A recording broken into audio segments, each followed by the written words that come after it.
அப்படி என்ற ஒரு எண்ணம்.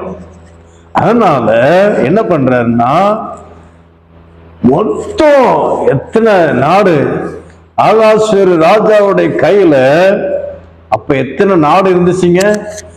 127 நாடுகள் கொண்ட அந்த ராஜ்யத்துல எங்கெங்கெல்லாம் இந்த மொர்தெகாயுடைய ஆட்கள் இருக்கிறார்களோ எல்லாரையும் அழிக்கும்படி திட்டம் பண்ணுகிறான்.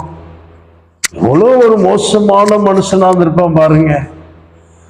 அதுவும் இந்தியா தேசம் முதல், இந்து தேசம் முதல், எத்தியோப்பியா தேசம் வரை, எனக்கு அருமையான தேவனுடைய பிள்ளையே, எல்லாரையும் இந்த 127 நாடுகள்ல எத்தனை பேர் இருந்தாலும் சரி, அவங்க எந்த இடத்துல இருந்தாலும் சரி, இந்த மொர்தெகாயுடைய வம்சம்